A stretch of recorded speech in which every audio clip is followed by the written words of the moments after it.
broadcast system announcing the commencement of the annual purge sanctioned by the U.S. government. Wake up! Wake up, wake up, wake up! Wake up! Why haven't you learned anything? All right, let's go on to our next topic because we got a lot on the plate today. And definitely this one now, Corey, I'm gonna let you lead it off. And if I thought you might have mentioned you had a discussion even on social media about this topic, go ahead and throw it on out there and you can give us the first word and be the lead off hitter on it. Oh, about which topic? Which about Michigan and oh yeah, that that topic. It's very mixed around here. Mixed as in how? People or the subject? The subject. Right. It's a very mixed. We have a lot of people who think. Well, first I'll give what happened. There were three people at a Chipotle. Two black females and one white female. Well, I guess you could throw her husband in there as well. I guess the white lady was coming out. Two black ladies were going in, a mother and a daughter. The white lady bumped the daughter. Did not say excuse me. Did not say I'm sorry. So the mother and the daughter decided that they wanted to pretty much have a little confrontation. They yelling, cussing, threatening, calling them racists because apparently they didn't apologize and they felt that was racist. I heard a lot of "I'm gonna beat your behind." I heard a lot of you ain't this, you ain't that. The white lady got in the van after her husband helped her get in the van. She was pregnant. They tried to back out of the parking spot, and the mother tried to get behind the van to apparently get the license plate number. She hit the back of the van window, and that's when the white lady decided to jump out with the pistol. She's finishing the pistol, holding it, pointing it at him, finger on the trigger, basically saying, "Back up, get away from my car. You're not allowing me to leave." Police obviously were called. They were arrested and have been now charged with a felony. I'm not exactly sure I'd have to look it up, but I'm not exactly sure what they got charged with, but it has something to do with a firearm. The husband was fired. He did work at a local university. He was fired the day after this happened. And it's been a lot of different mixed reviews on it. Some people think that the lady was justified in pulling out the pistol. Some other people don't think that she was very wrong for it because she needs to know her gun laws. Me personally, I don't personally think that she did anything wrong because I've always been the person that if you about that life, you really better be about that life. You want to talk about, you want to pop off at the mouth, you want to talk about you going to beat that behind. Some people, they're not ready, they don't want to fight. They would much rather talk with their gun. So, you know what I'm saying? We see it a lot in the Black community, so it's kind of we're used to it. But now that we see a white lady do it to a Black person, it's kind of like, oh, she could have been a racist, which she stated in the video that you see right there. She even said it. I'm not a racist. I care about you. This isn't about race. But there's some people that are still going to try to connect it. I think that's why there's really is a mixed review on it, is because of the racial tension that's going on in the world right now.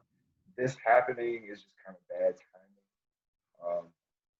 I don't think that they're going to go to jail. I do think that they'll probably get some probation, especially the mother being pregnant. I think that they're going to try to mix something in as far as hormones are concerned and how a woman reacts when she's pregnant and all of that. As far as the husband getting fired, I mean, it's messed up how a guy gets fired for protecting his wife, but I mean, maybe there's more that maybe there's things that were said that we don't know, videos that haven't surfaced yet. So it's still it's so fresh and so new. I guess we'll see what happens in a few weeks if this topic gets brought up again in a couple of weeks, because you know how topics go. T-Real, you got anything to add on that one? Not much. I mean, honestly, I agree wholeheartedly with Corey. Um, and they were, even from the phone recording, they were in the way of her getting to the car. So I mean, lady was sitting there calm, just taking it for the longest, and then eventually her husband walking over there and to be able to get her, help her into the car. I mean, it's just really, like Corey said, it's kind of really messed up. I mean, just kind of, that's when you're gonna have to go ahead and take it off. Like, okay, some people would say take the black lenses off. I'm not gonna say that. I just look at it. Is it right or is it wrong? Right. So if there was if that was a black lady and her husband was helping the black pregnant lady to the car and the white lady was screaming this is racist and all this stuff, it would be another march, another protest out there, wrongly persecuted, all this stuff, or prosecuted and all of that. And, so same thing has to go with, in their case, it's like, hey man, they, in my opinion, from the video, didn't do anything wrong. Didn't say anything wrong, and I got these people beating on my window, because I'm trying to leave. No, I'm gonna go ahead, pull it out, and they'll move, and that's what happened. So, obviously they wouldn't want to get in that kind of fist altercation, especially her being pregnant anyway. So, I hope they don't. It's messed up that he got fired. Hopefully he's able to go ahead and get another job, especially with a pregnant wife and all of that. But yeah. Brother Mark. This is really just an unfortunate incident. I just feel like we as Black people, we always are in a situation where we're feeling disrespected. That's the reason why this whole thing jumped off in the first place, because they were expecting an apology. And I'm saying, okay, that might be justified, but at that point, where do you just let something go? Did it have to escalate to that point? When it gets to that point and people are arguing back and forth, and then we saw that hood mentality that just came out, and I just think it went way further than it had to go. And then at that point, when the woman pulls the gun, and she's still giving her lip, I'm just like, I see a gun. Richard Pryor once said, somebody pulls a gun on you, you can pull out as a hand with some skin on it. It's done. What more needs to be said? I mean, what was the point of her giving all of that lip? She's got a gun and you don't. That's in the story. I'm in my car. I'm pulling off. I mean, are you just showing your ass at this point? Like, you don't know when to just pull the plug and say, let's just let this go. That's how I would see it. I'm trying to find, and I'm going to have to go see if I can dig it up. But I sent it over to you, Mark, probably a few weeks ago, if not about a week ago. It was a story in Forbes where it was a particular, I think psychiatrist or psychologist, sociologist, can't remember which. But anyway, she wrote an article back at the end of March, and she was pointing out that basically she predicted you're going to have riots, you're going to have tension, you're going to have social conflict when you quarantine everyone. And it was a really short article, but she really did a fantastic job just quickly going through history, going back into the 1800s of saying when this virus broke out or this pandemic broke out, this is the reaction that you had socially. No one else has been talking about this. Let's connect the dots again. Isn't it interesting that, Mark, you said it earlier, what happened with George Floyd? We could have picked out a bunch of other videos. Breonna Taylor, something could have jumped off from that.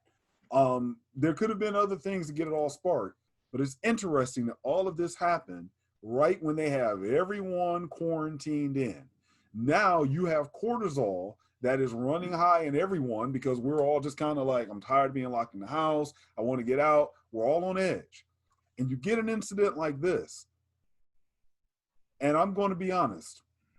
There's a side of me that wants to play like a lot of my white friends have played in the past. A lot of my, I won't name anybody in particular, but you know how you work with people and the way they play it in the past. No matter what they saw with Rodney King, no matter what they saw with Tamir Rice, no matter what they see with Philando Castile, the first thing they say is, well, we didn't see the whole tape. We didn't see the whole tape. And then the next thing they just go silent. And then, you know, we are going back and forth on Facebook, whatever social media. Yeah, but I'm tired of this. And they just kind of go silent, act like it didn't exist. There's a side of me that wants to do that with this incident. Just act like it didn't happen. But I guess I have to be like I think many folks are. And generally, traditionally, I think they depend on black folks being more moral than anyone else. And I'm going to fall in that pattern and say, I agree with all of you. There's a side of me to look at that incident and I'm like, you know, hey, the lady should have just left it alone. It wasn't that deep over somebody bumping into you. That's Number what I'm two, saying. to knock on the van and they're backing out. And Corey, you can touch on this real quick too, because if I remember correctly, in another city in Michigan, there was just another case about 2 weeks ago where a white woman walked up behind the black woman. I think she was like in a Mercedes or something at a Kroger parking lot or something. And she wouldn't move out the way. She just sat there with her baby and was like, I'm not moving. And the black woman is getting all upset and calling the police. What would happen if she would have started backing out of her car first with the white lady had moved in? And then what if the black woman would have came out with her gun? It makes you wonder how things went on the way we always see it go on. Black people calm it down.